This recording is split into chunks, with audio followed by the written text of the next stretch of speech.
नमस्कार विद्यार्थियों, आज इस वीडियो में हल करेंगे हम सवाल नंबर 5वां से और ये एक्सरसाइज है 13.2। इसके पहले जो वीडियो बनाया उसमें सवाल नंबर 4 तक पूरे के पूरे कंप्लीट कर दिए हैं। उस वीडियो की लिंक इस वीडियो के डिस्क्रिप्शन बॉक्स में है, तो वो वीडियो भी आप देख सकते हैं। तो चलिए हल करते हैं सवाल नंबर आज का 5वां से। और ये जो आप कक्षा 10 में पढ़ रहे हैं अभी, ठीक है, तो इनको अच्छे से तैयार करिए और मैं पूरा प्रयास करूँगा। कोई चीज़ समझ में नहीं आ रही है तो कमेंट तो करें कि हमें सर ये समझ में नहीं आई हाल फिलहाल में, ठीक है। तो यदि तुरंत कमेंट करेंगे तो उसका वीडियो तुरंत बन जाएगा, बाद में करते हैं तो थोड़ा देर भी हो सकता है, ठीक है। तो चलिए हल करते हैं सवाल नंबर 5वां। तो और भी बहुत सारे वीडियोस देखने के लिए और अपने सुझाव देने के लिए कमेंट ज़रूर करें और चैनल को सब्सक्राइब नहीं किया तो सब्सक्राइब भी कर लेना। तो चलिए हल करते हैं सवाल नंबर 5वां। कह रहा 9 सेंटीमीटर भुजा के घन को काट कर बने सबसे बड़े लंबवृत्तीय शंकु का आयतन ज्ञात कीजिए। तो इसको हल करने के लिए हम क्या करते हैं, एक चित्र बनाते हैं। यहाँ पर एक ये इस तरीके से हमने चित्र बनाया, ठीक, जिसकी माप क्या दे रखे हैं 9 सेंटीमीटर, ठीक, ये भी 9 है। तो अब देखो इससे कहा है सबसे बड़े लंबवृत्तीय शंकु। सबसे बड़ा लंबवृत्तीय शंकु कब बनेगा, जब इसका जो शंकु का है व्यास क्या हो, इस भुजा के बराबर होगा तभी तो बनेगा। इसका अर्थ है कि ये शंकु कुछ ऐसा होना चाहिए।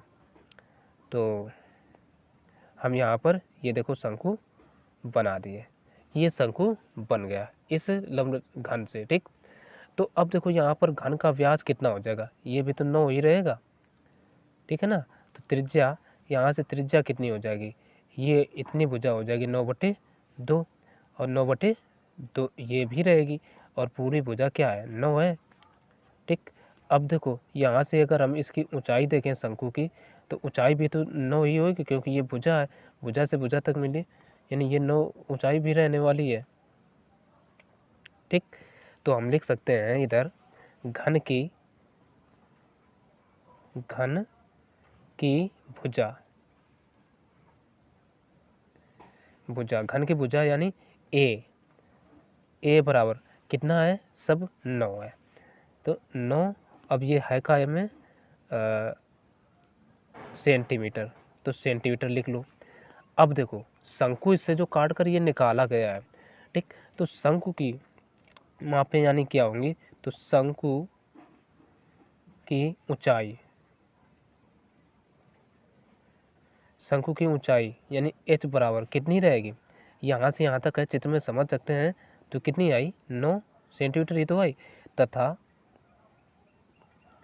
शंकु का व्यास कितना बनेगा देख लो, शंकु का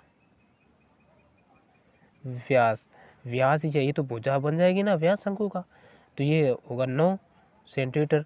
तो इसलिए त्रिज्या कितनी होगी, त्रिज्या यानी r बराबर 9/2 सेंटीमीटर ये होगा। तो चलो अब हम इसका हमसे पूछा गया आयतन, तो लंबवृत्तीय शंकु का आयतन ज्ञात कीजिए सबसे बड़े, ठीक। तो अब सवाल को पढ़िए जरूर पढ़िए। तो हम हल करेंगे शंकु का आयतन, तो शंकु का आयतन होता है 1/3 पाई r स्क्वायर और h ये होता है। तो यहाँ से देखो 1/3 इंटू पाई का मान रख दो 22/7 इंटू r का मान है 9/2, ठीक है। तो 2 बार लिखेंगे 9/2 इंटू h का मान ये देखो 9 है तो हमने लिखा 9। तो अब देखो 1/3 से हमने इसको काटा, 3 तिरका 9 और 7 से तो कुछ कटेगा नहीं, 1 2 से काट लो इसको तो ये 11 बार कटेगा। तो अब एक बार लिख लो बचा कितना ऊपर, ये 11 और ये 9, तो 9 9 81 कर लें, ठीक है, इंटू 9 इंटू 9 इंटू 3 और अपान में ये 7 दूना 14 ये बचा। तो इन सबको करा लो गुणा, तो देखो 11 तियाँ 33 और 9 81, तो 81 इंटू 33 और बटे ये 14। तो इनका हम गुणा करा लेते हैं यही बगल में। तो ये गुणा आ गया 26 73, ठीक, और बटे में 14 चल रहा है तो बटे में 14 लिखेंगे एच इट इज। अब 14 से कर दो डिवाइड, तो जब 14 से भाग देंगे तो ये आ जाएगा 190.93, और ये क्या था, मापें सब सेंटीमीटर में थी, तो आ जाएगा सेंटीमीटर स्क्वायर, चूँकि ये नहीं क्यूब आएगा, चूँकि आयतन है तो इसलिए क्यूब आएगा, और यही हो जाएगा सवाल का आंसर। ठीक, तो अब देखिए अगला सवाल। अब छठवां सवाल जो है वो कह रहा है 21 सेंटीमीटर भुजा वाले ठोस घन से एक सबसे बड़ा शंकु बनाया गया, शेष बचे ठोस का आयतन ज्ञात कीजिए। सेम सवाल है, सेम चित्र इसमें भी बनना है, तो हम चित्र बना लेते हैं। तो देखिए यहाँ पर हमने चित्र बना लिया, यानी भुजा घन की कितनी दे रखे हैं 21 सेंटीमीटर। तो अब देखो जब 21 सेंटीमीटर भुजा का घन है तो इसकी ऊंचाई कितनी रहेगी शंकु की 21, और व्यास पूरा कितना हो जाएगा, वो भी तो 21 हो जाएगा ना। तो हम लिख लेते हैं घन की पहले भुजा, ठीक, घन की भुजा यानी ए बराबर कितने दे रखे हैं 21 सेंटीमीटर, ठीक। अब देखो तथा शंकु की देख लो भाई, शंकु का व्यास कितना रहेगा। व्यास देखो ये भुजा ये तो व्यास बन गई है, और घन की चारों भुजाएं होती हैं बराबर, तो व्यास भी क्या कितना आएगा 21 सेंटीमीटर। इसलिए शंकु की जो त्रिज्या है वो आ जाएगी 21/2, त्रिज्या बराबर आ जाएगी, यानी त्रिज्या को आर से लिख रहे हैं 21/2 सेंटीमीटर, ठीक। तथा शंकु की जो ऊंचाई होगी, शंकु की ऊंचाई को h लिख रहे हैं, h बराबर कितना रहेगा, वो भी तो देखो यहाँ से यहाँ तक है, भुजा से भुजा तक की दूरी, यानी 21 सेंटीमीटर ही रहेगी। तो अब कहा क्या है 21 सेंटीमीटर भुजा वाले ठोस घन से एक सबसे बड़ा शंकु बनाया गया है, शेष बचे ठोस का आयतन ज्ञात कीजिए। शेष बचे ठोस का आयतन, यानी इस घन के आयतन में इस शंकु का आयतन घटा दो, तो यही तो होगा। तो हम लिख देते हैं शेष बचे ठोस का आयतन बराबर क्या होगा, घन का आयतन माइनस शंकु का आयतन, ठीक। ये 60 में ऐसे लिख लिया।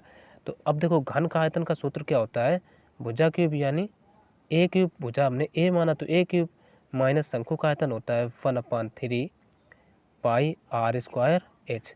अब इनके जो मान है मान रख दो, ए कितना है 21 है ना, तो 21 का क्यूब माइनस 1/3 इंटू पाई का मान 22/7 रखो, इंटू आर का मान कितना 21/2 है, तो इसको हम लिख सकते हैं 21/2 इंटू 21/2, और इंटू एच कितना है, ये है 21। तो अब देखो 7 का 21, 3 और 7 से हम 21 को ख़त्म कर सकते हैं, ठीक। तो और 1 2 से इसको ख़त्म कर लो तो ये आ जाएगा 11।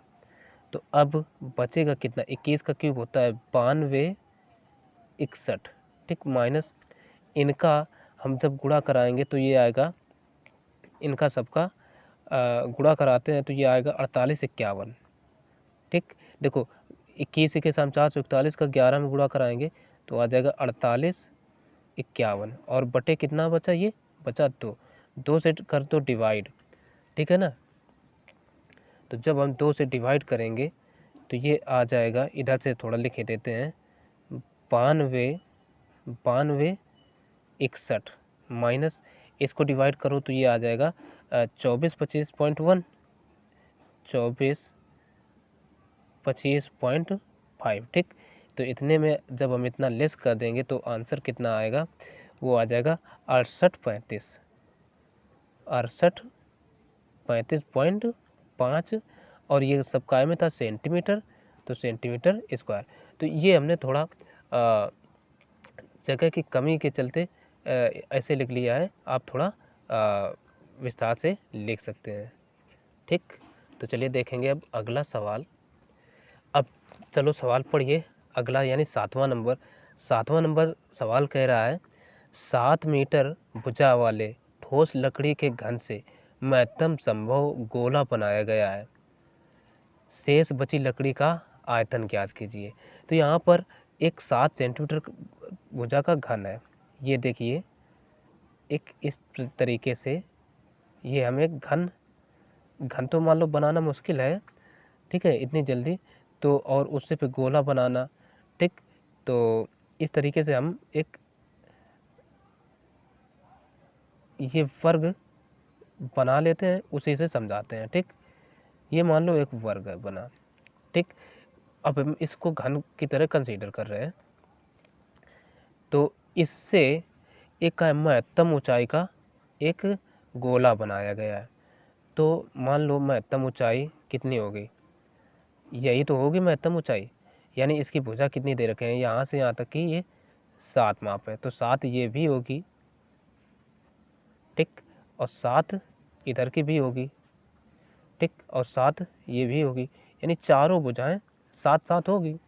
तो अब यहाँ से यहाँ तक की ऊंचाई यानी महत्तम ऊंचाई लेंगे तभी तो बनेगा। तो ये यहाँ से यहाँ तक की ऊंचाई कितनी है, 7/2, यानी 7 की आधी ये भी है, तो 7/2 ये हो जाएगी। अब ये भी 7/2 ही तो है। तो यहाँ से ये चीज़ हमें पता चली कि ये जो गोला है, गोला की जो त्रिज्या बनेगी वो कितनी हो जाएगी, 7/2 हो जाएगी, ठीक है ना। तो हम लिख सकते हैं घन की भुजा, यानी ए, भुजा को ए मान लो, ए बराबर कितना दे रखे हैं, 7 मीटर, ठीक, सवाल में देखिए मीटर में दिए, तो मीटर मान ली इस तरीके से। अब इस घन से क्या बनाया जा रहा है, ये गोला, यानी इसको काट करके गोला बनाया जा रहा है, ठीक। तब हम लिख सकते हैं गोले का महत्तम व्यास, गोले का महत्तम व्यास बराबर कितना होगा, 7 ही तो रहेगा भाई, क्योंकि आप देखिए एक्सपेरिमेंटली चित्र में 7 मीटर आ जाएगा, इसलिए त्रिज्या यानी r बराबर कितना हो जाएगा, 7/2 मीटर हो जाएगा। तो अब इसमें कहा है तो शेष बची लकड़ी का आयतन ज्ञात कीजिए, तो हम सीधे सूत्र लगा दो, शेष बची लकड़ी का आयतन बराबर क्या होगा, घन का आयतन माइनस गोले का, ठीक है ना, माइनस गोले का आयतन, यही तो होगा भाई, सिंपल सी बात है। ये इतना निकालना तो इसमें से पूरे में इतना घटा दो, तो घन का आयतन का सूत्र क्या होता है, a³ सूत्र जरूर याद रखिए, माइनस गोले का आयतन होता है 4/3 पाई r³, ये होता है, रख दो मान, ए का मान कितना है 7, तो 7 का cube minus 4/3 pi into pi का मान रखो 22/7 इंटू आर का मान देखो 7/2 है, तो 7/2 इंटू 7/2 इंटू 7/2 ये हो जाएगा। 7 से ये 7 काटा, इस 2 से हमने इसको काटा 2, ठीक, इस 2 से ये 2 भी कटा, और इस 2 से इसको काट लो, तो ये 11 बार आ जाएगा। तो बचेगा कितना, 7 का क्यूब करो तो 7 7 343 माइनस इनका गुणा कराओ, देखो 11 7 77 इंटू 7 करा लें, ठीक है, 11 7 77 इंटू 7, और नीचे कितना बचेगा, ये बचेगा 3, केवल 3 ही तो रहेगा। अच्छा, अब क्या करूँ, कुछ कटने वाला तो अब है नहीं, तो 343 माइनस इनका गुणा कराओ तो 7 7 49, 7×7 = 49 और 4 53, यानी 539/3। तो अब इस इतने में हम दे देंगे भाग, ठीक है। तो 3 से जब भाग देंगे तो ये आ जाएगा 343 माइनस इतने में भाग देंगे तो ये आएगा, देखो 5 एकम 5, 2 बचे, तो 5 3 एकम 3, 2 बचे, तो 3 सत्ते 21, अब इधर बच गए 2, 3 9 27, ठीक, दशमलव लगाया, 2 बचे ना, तो 3 18, यानी 6 आएगा। तो ये आता चला, तो राउंड ऑफ करके हम 7 लिख सकते हैं। तो ये आ जाएगा 179.67, इतना आ गया। तो अब इतने में इतना लेस कर दो, तो ये जब हम घटा देंगे तो देखो पहले तो घटाएंगे तो सीधे चलो घटा कर लिखे देते हैं। तो ये आ गया 163.33 मीटर क्यूब, यही इसका आंसर हो गया। तो देखेंगे अगला सवाल। अब देखिए सवाल नंबर 8वां सवाल यहाँ पर कह रहा है, एक लौह स्तंभ जिसके बेलनाकार भाग की ऊंचाई 110 सेंटीमीटर और आधार का व्यास 12 सेंटीमीटर है, जिसके ऊपर एक 9 सेंटीमीटर ऊंचा एक शंकु अध्यारोपित है। यदि 1 घन सेंटीमीटर लोहे का द्रव्यमान 8 ग्राम है तो लौह स्तंभ का द्रव्यमान ज्ञात कीजिए। ठीक, तो सवाल के अनुसार हम क्या करेंगे, एक चित्र बनाएंगे। कहा है कि एक लौह स्तंभ जिसके बेलनाकार भाग की ऊंचाई 110 सेंटीमीटर है। तो हम क्या करते हैं, एक ये देखो एक लौह स्तंभ बना लिया, एक बेलन के आकार का, ठीक है। इसके बेलनाकार भाग की हमें ऊंचाई दे रखे हैं 110 सेंटीमीटर, ठीक।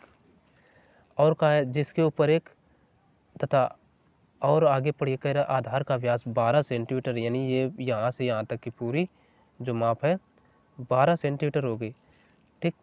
तथा कह रहा है जिसके ऊपर 9 सेंटीमीटर ऊंचा एक शंकु अध्यारोपित है, यानी मान लेते हैं यहाँ से एक शंकु अध्यारोपित है, ये जिसकी माप ऊंचाई हमें दे रखे हैं 9 सेंटीमीटर यहाँ से यहाँ तक, ठीक। तो कह रहा है यदि 1 घन सेंटीमीटर लोहे का द्रव्यमान 8 ग्राम है। तो जो चीज़ें ज़रूरी थी वो दे दी सवाल में। अब देखो हमें इनका व्यास कितना दे रखा है शंकु, तथा जब भी बात हो अध्यारोपित मतलब दोनों का आधार जो है ना वो समान रहेगा। तो यानी तो आधार जब समान है दोनों का तो व्यास कितना हो जाएगा, 12 सेंटीमीटर हो जाएगा। तो हम लिख सकते हैं बेलन का व्यास बराबर क्या होगा, शंकु का व्यास बराबर कितना है 12 सेंटीमीटर, ठीक। तो इसलिए त्रिज्या को r लिखते हैं, तो r बराबर क्या हो जाएगा 12/2 बराबर 6 सेंटीमीटर, ये आ जाएगा। अब 6 सेंटीमीटर ये आ गई। अब तथा बेलन की ऊंचाई दे रखे हैं, तथा चलो शंकु लिख गया, तो शंकु की ऊंचाई इसको हम चलो h1 मान लेते हैं। तो h1 बराबर कितना दे रखा है 9 सेंटीमीटर। बेलन की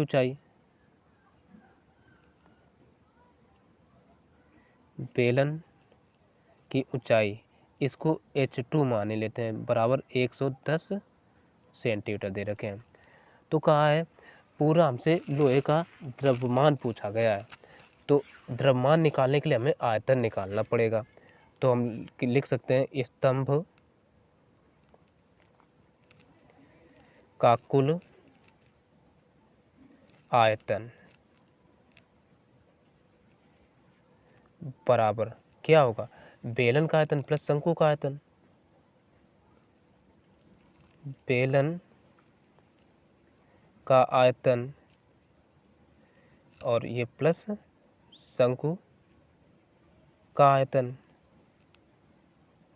ठीक, ये होगा। तो इनके रख दो मान। तो देखो बेलन का आयतन, बेलन का आयतन का सूत्र क्या होता है, पाई, अब आर दोनों की त्रिज्याएं तो समान ही है, तो आर स्क्वायर, और बेलन का आयतन का देखो ऊंचाई क्या मानी है, h2, तो h2 प्लस का ये 1/3 पाई, ठीक, ये तो रहेगा। फिर आर स्क्वायर और इसकी ऊंचाई क्या मानी है, h1, ये होता है। तो अब देखो पाई आर और पाई आर स्क्वायर दोनों में है, तो ये मिल जाएगा हमें कॉमन, तो पाई आर स्क्वायर कॉमन, तो इधर अंदर बचेगा ये h2 और प्लस इधर से ये 1/3 और h1, यानी तो सीधे लिख सकते हैं h1/3, ठीक। तो अब आगे हम यहाँ तक देख सकते हैं। तो अब आगे इधर हल कर लेते हैं। यहाँ से देखो जो पाई है, पाई का मान हम रख देते हैं, यानी पाई आर स्क्वायर, और क्या था, पाई आर स्क्वायर h2/h1/3 था, तो h2 प्लस का यहाँ से h1/3 ये था। तो चलो अब इनके रख दो मान। पाई का मान हम रखेंगे 22/7 इंटू आर, आर का मान कितना है, यहाँ से 6 है, तो हम लिख देते हैं 6 का स्क्वायर इंटू h2 का मान है 110 प्लस h1 का मान है 9/3, 3 एकम 3, 3 तिरका 9। तो अब इसको देखो 22/7 रहेगा इंटू 6 का वर्ग होता है 6×6 36, ठीक। अब देखो 110 प्लस का ये 3, तो आ जाएगा ये 22/7 इंटू ये 36, और इंटू ये हो जाएगा 113।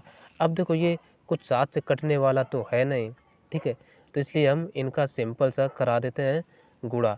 तो जब हम गुणा कराएंगे तो ये आ जाएगा 12,785.143, और ये था क्या आयतन, तो आ जाएगा सेंटीमीटर या मीटर जो भी था क्यूब में, ठीक। तो अब हमें सवाल में देखिए क्या दिया है, कह रहा है यदि 1 घन सेंटीमीटर लोहे का द्रव्यमान 8 ग्राम है तो लोह स्तंभ का पूरा द्रव्यमान ज्ञात कीजिए। तो यहाँ पर हम ये चीज़ दिखा देंगे, चूँकि 1 सेंटीमीटर क्यूब का द्रव्यमान, यानी लोहे का द्रव्यमान, ठीक है, ये द्रव्यमान बराबर दे रखे हैं 8 ग्राम, ठीक। तो इसलिए अब ये पूरे लोहे स्तंभ का द्रव्यमान ही तो है, ये भार आया यानी आयतन आया, तो इसमें क्या होगा 8 से करा देंगे गुणा, तो इसलिए हम लिख सकते हैं 12,785.143 सेंटीमीटर क्यूब का द्रव्यमान बराबर क्या होगा 8 से, बस सिंपल सा काम है, करा दो गुणा। तो 8 गुणा 12, इधर लिख लो 12,785.143। चलो इनका हम गुणा कराते हैं, तो गुणा कराने पर आ जाएगा 10 102 281 बराबर 102 281, ठीक, 0.144, ये अभी ग्राम में आया, ठीक। अब अगर इसको किलोग्राम में बदलना चाहो तो 1 किलोग्राम बराबर होते हैं 1000 ग्राम, तो 1000 से दे दो भाग, तो लिख सकते हैं 102 दशमलव 100, जब 1000 से भाग देंगे तो दशमलव यहाँ से उठ करके यहाँ आ जाएगा, तो हम बस लिख सकते हैं 0.281 ये केजी, और यही हो जाएगा इस सवाल का फिर आंसर, ठीक है ना। तो बस इस वीडियो में इतना ही, बाकी के जो सवाल बचे हैं वो अगले वीडियो में बताएंगे। तो मिलते हैं फिर अगले वीडियो में, तब तक के लिए नमस्कार।